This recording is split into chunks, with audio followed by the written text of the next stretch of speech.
All right, so far everything we've talked about has really had to do with the composition of matter. We've talked a lot about formulas and numbers of moles and molecules and atoms, things like that. But we've really just been talking about one substance at a time. If we really want to think about some of the more interesting and fun parts of chemistry, we need to also think about chemical reactions. That's where we actually get to take one set of materials and make them into new things. That's a lot of what chemists do in the world. And that's our topic for this segment, is chemical reactions.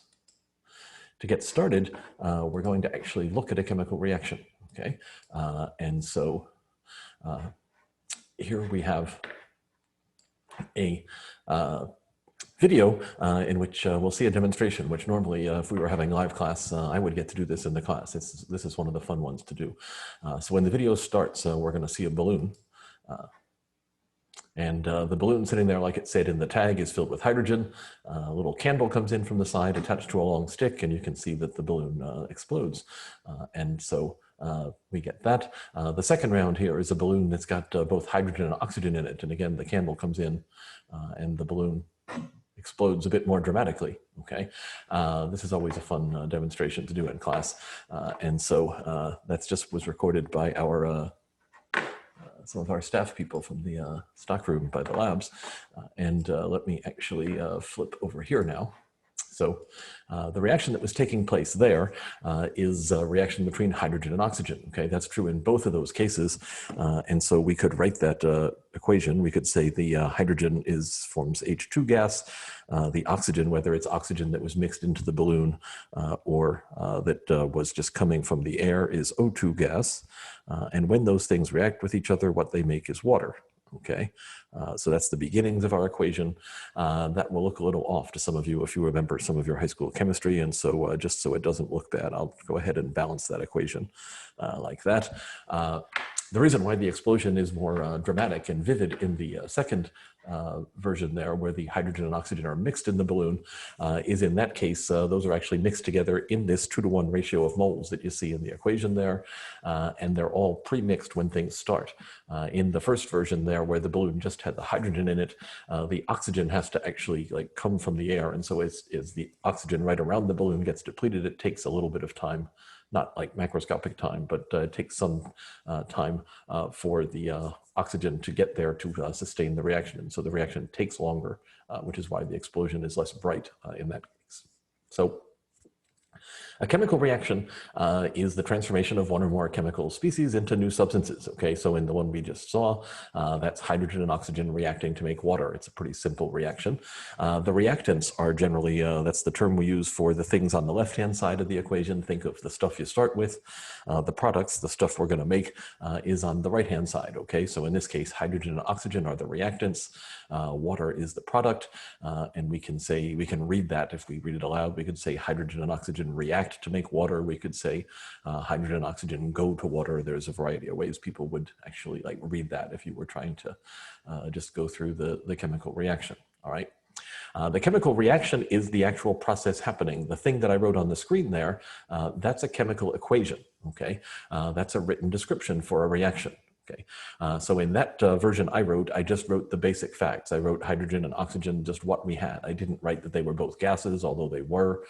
I didn't write that they didn't react until we somehow got it started. We needed the flame or a spark or something to ignite it, right? And so a chemical equation will have varying amounts of information. It'll always have what the reactants and the products are. Oftentimes it'll have physical states, like this one here has gas on those things, and it's got diamond over here on the carbon, which is a physical form of carbon, right? Sometimes it would have conditions. It might have, like above the arrow, sometimes it'll say a temperature, or it'll say something like in the presence of ultraviolet light, or whatever it might take to get the reaction to start, okay? The example on the bottom of the screen here, I've written deliberately to point out that we can write a chemical equation for processes that aren't really going to happen, right? If you read that equation, it says this is diamonds reacting with oxygen to make CO2. All right, so if that was a reaction that actually would take place at normal temperature and pressure, then if we had a diamond sitting here in front of us, we could just watch it dissolve into the air and essentially just disappear, right, as the carbon from the diamond got converted to carbon dioxide. Obviously, that's not a thing that happens, right? Diamonds are notoriously forever, meaning they don't actually decompose into CO2 or anything like that. So be aware that just because you see a chemical equation written down and it looks like it's a perfectly fine equation, that equation is balanced. There's nothing wrong with it in terms of being an equation. It just happens to describe a process that is not physically viable. There are a few different kinds of chemical reactions, and this is not a terribly important concept, but it's worth a moment.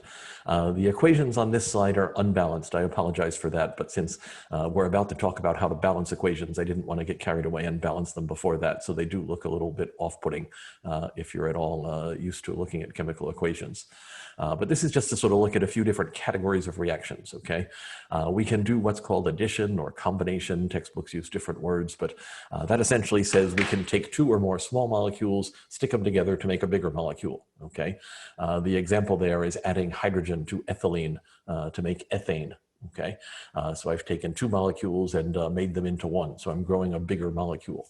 If you've read in chapter 2 of your textbook where it talks about polymers, those are often made by taking the small molecules and just adding them one by one to the chain to grow this very long chain molecule. In the other direction, there are what are called decomposition reactions. This one is the decomposition of ammonium nitrate. So this thing on the left-hand side here, NH4 plus is ammonia, NO3 minus is nitrate. That's ammonium nitrate. Some of you may recognize that as a compound that's used as a fertilizer. It's also used as a sort of cheap explosive sometimes for unfortunate bombings as well as some accidental explosions. Right? In this case, why is that going to be an explosion? Because ammonium nitrate over there is a solid. On the left-hand side, we've got nitrogen, oxygen, and water, all things that are small molecules and that can be gases, right? So if I take a solid that says I've got a dense material, the volume occupied by my ammonium nitrate would be quite small. If it turns into all those gases want to spread out and occupy a much bigger volume, and that's where a lot of the force comes from, is that expansion of the gas. That's what makes this an explosive reaction. That's one of the things that makes it an explosive reaction. This reaction is sort of a trading of places, substitution or displacement. You'll notice on the left-hand side, we have magnesium as an element and we have hydrogen combined to chlorine. On the right-hand side, we have hydrogen as an element and magnesium combined with chlorine. And so the hydrogen and the magnesium have kind of traded places in there, all right? And there's a lot of reactions that go like that. The bottom category is one that we will talk about quite a bit in our course as examples of lots of things. That's what's known as combustion. We'll talk about that because a lot of the practical applications of chemistry are combustion reactions. Anytime we're using a chemical substance as a fuel in general, that means we're doing a combustion reaction. So combustion is a fancy chemistry word. It means burning in oxygen. Okay, so anytime you have a hydrocarbon where that's something that just has carbon and hydrogen in it, like this one is propane here, react that with oxygen, the products are going to want to be CO2 and water. That's what we call complete combustion, where all the carbon ends up as CO2, okay? And we could write reactions like that for any of literally millions and millions of different hydrocarbons. But if it says the combustion of this substance, that says you have that thing reacting with oxygen. And if the only atoms in your original fuel are carbon and hydrogen, then the products you want to write are CO2 and water, okay? Because the burning of fuels is an important application in lots of things. That's why we use a lot of examples that are combustion reactions throughout this course. So I don't care too much if you have detailed knowledge of the words for these things. You should recognize the word combustion. And you should in your mind say, okay, that's reacting with oxygen. And in your mind, you should also say that's stuff on fire, okay? Because if you recognize that, that helps you realize what's going on in the reaction and make sense of what the process really is. So if I see that reaction down there, I happen to know that C3H8 is propane. And so that tells me that reaction corresponds to what happens if I go out in my backyard and light the gas grill. We're going to talk the rest of this segment about balancing equations. We're going to balance some. Balancing equations is really the application or invocation of conservation laws, okay? And so there's a list of properties here. As it says, those properties have to be conserved, and that means they can be accounted for. That's a phrase that a lot of the engineering faculty are fond of. Anything that can be accounted for, that just means you can keep track of it, right? So if you know how much of it you started with, you know the flows in and flows out, then you can figure out how much you have at the end. right? That's the real loose interpretation of what it means to be accounted for or to be conserved. The important one that we think about when we're balancing equations is usually this one. The number of atoms of each element on each side of the equation has to be the same, because we can't gain or lose any carbon atoms, say, right? And so if we get that right, once those are balanced, that guarantees that the mass should be balanced, right? Because if I have the same collection of atoms before and after the reaction, then they should weigh the same. So that one's easy. Electric charge should be balanced. That won't be an issue for us quite yet, but it will be soon when we look at reactions that have ions in them, okay? In some cases, it's possible to get an equation where you have the atoms balanced, but the charges don't match up. And that also is not a valid equation, because there's a rule of electrostatics that says you can't create or destroy charge, right? And so we have to make sure that charges balance as well. I put energy on the list just because later on in the course, when we get to chapters, what are they, 9 and 10, we'll talk about thermodynamics, and that's where we'll learn how to keep score of energy and track where the energy goes, right? So I say we can use a reaction as a fuel, as a source of energy. That just means we're taking energy that was stored in the molecules before and putting it to other uses, okay? And again, that's the stuff of thermodynamics, which we'll talk about later in this course, and most of you will meet up with in other courses you'll take in the future as well. All right, so if I have a balanced equation, the thing to look at is what does it tell us, okay? So this equation, this is what we might call the oxidation of carbon monoxide here, which is just CO reacting with oxygen to make CO2. And so effectively, I'm just adding an oxygen to each of the CO molecules there. This equation is balanced because I've put the 2 in there and the 2 over here. And if I just count everything up, on both sides of the equation, I have 2 atoms of carbon. I have 4 atoms of oxygen, right? So I have 2 carbons and 4 oxygens before reaction. I have 2 carbons and 4 oxygens after, so it's balanced. These coefficients, the 2 and the 2 and the invisible 1 in front of the oxygen, those things tell us the numbers of either molecules or moles that are reacting with one another. So I could take that equation and I could read it in my mind as saying 2 molecules of CO react with 1 molecule of oxygen to make 2 molecules of CO2, right? That's taking a very small scale look at the reaction. That says I'm only thinking about that 3 molecules coming together to react, okay? Making it 2 molecules of product. Notice that molecules are not conserved, right? Because in this equation, for example, I have 3 molecules on the left-hand side and 2 on the right. There's no rule that says I have to have the same number of molecules before and after. I just have to have the same number of atoms. If I want to think bigger, instead of saying 2 molecules react with 1 molecule, more often I might say 2 moles react with 1 mole. Okay, so I can think of those ratios as being a molecule to molecule ratio or a mole to mole ratio. What you can't do is you can't interpret those numbers balancing the equation in terms of masses, right? Because in this case, the CO and the O2 have different masses from one another. And so the mass of CO is not twice as big as the mass of O2, for example. The mass of CO is not equal to the mass of CO2, even though they both have 2's in front of them. Okay, that's a really important point. And so if it's been a while since you learned about doing chemical reactions back in maybe sophomore year of high school or something, make sure that makes sense to you, okay?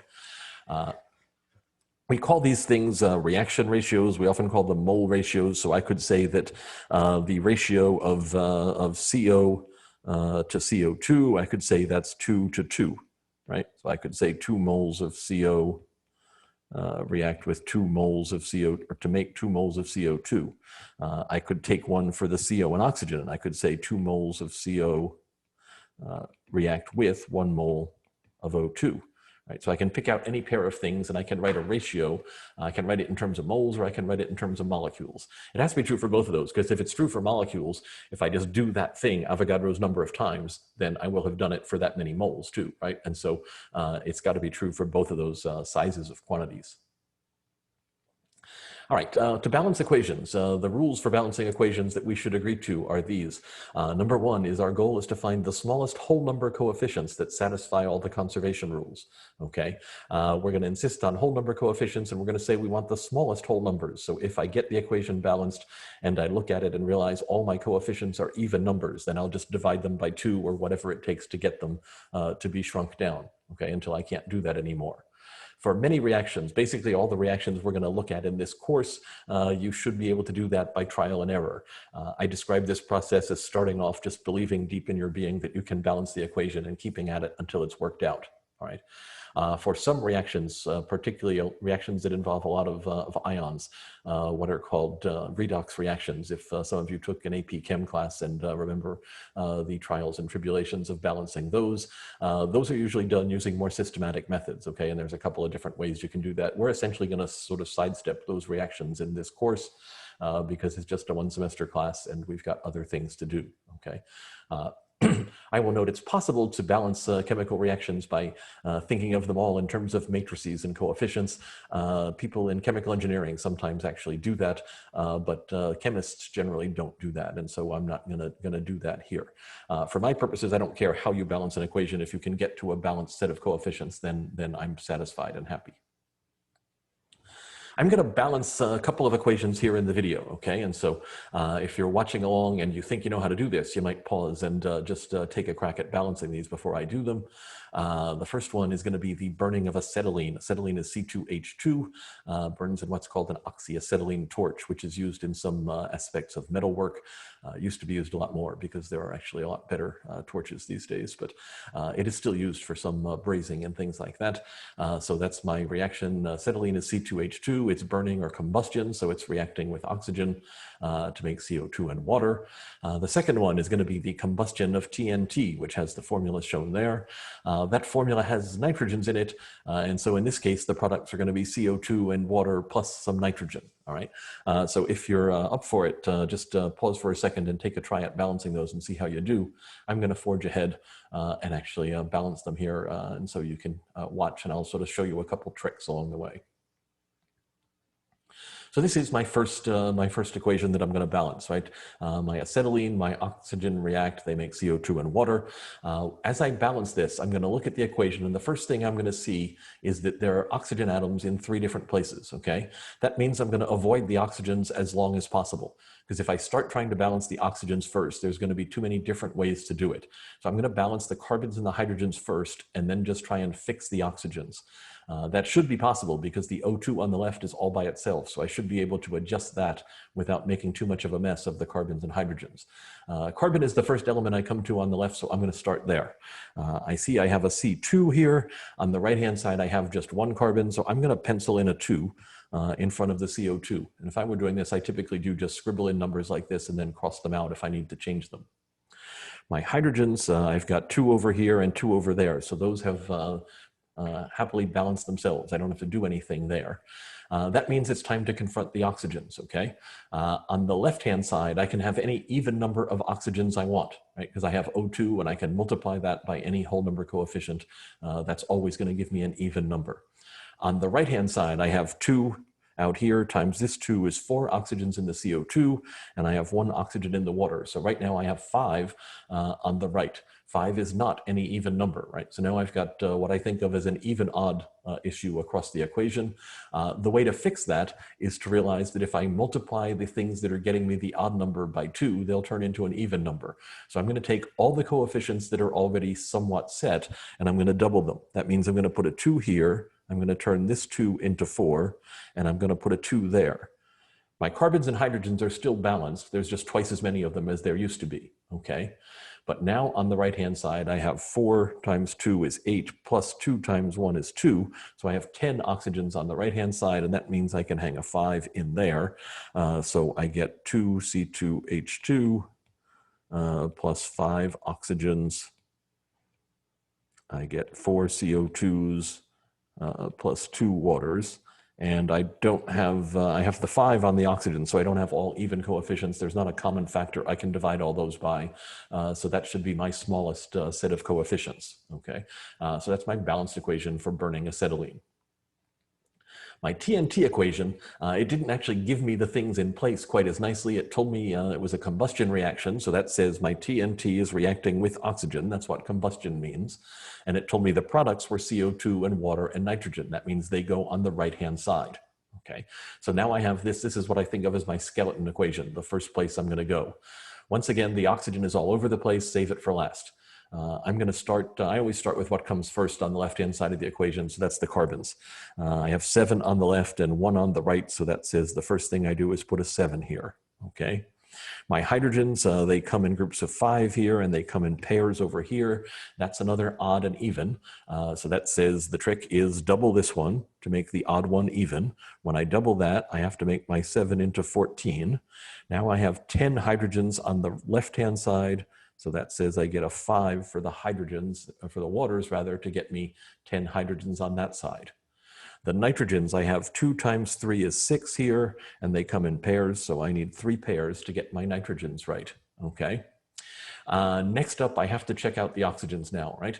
On the left-hand side, I have 12 from the TNT, and then I have O2s. So I can have any even number above 14 or greater, right? Because right now I have 14, and I can add any multiple of 2 to that I want. So I'd have 14 or more, but even numbers. On the right-hand side, I have 28 from the CO2, and I have 5 from the water. So that's 33, which is an odd number, okay? We know the drill for this now. That says I take all the coefficients that I've got in there so far, and I double them.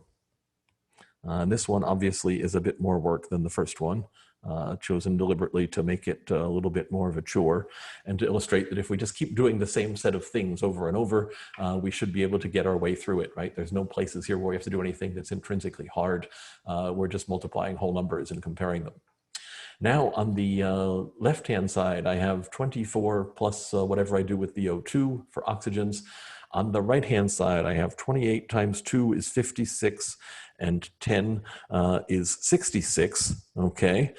So I have 24, I have 66 over here, minus 24 says I need to get 42 of them from the O2, and that means I have to put a 21 in there. So my final coefficients are 4 and 21 and 28 and 10 and 6. And again, there's not any common factors for those because the 21 is odd, and there's a couple things I could divide by 3 or 4, but I can't do that for all of them. So this is my my best balanced equation for that. All right, that one is harder than the first one. That's, you know, a little bit of a tedious process, but there's nothing in there that's difficult to do. Right. And so if you're just having to balance an equation, it shouldn't be difficult, but you have to make sure that before you start working with an equation, you get it balanced. Okay. In the next video, we'll take up the concept of stoichiometry in reactions. And throughout the time we're doing stoichiometry over and over again, I'll tell you that the first thing you have to do is to always start with a balanced equation. So it's important to just have the skill that says, yes, I believe I can balance an equation.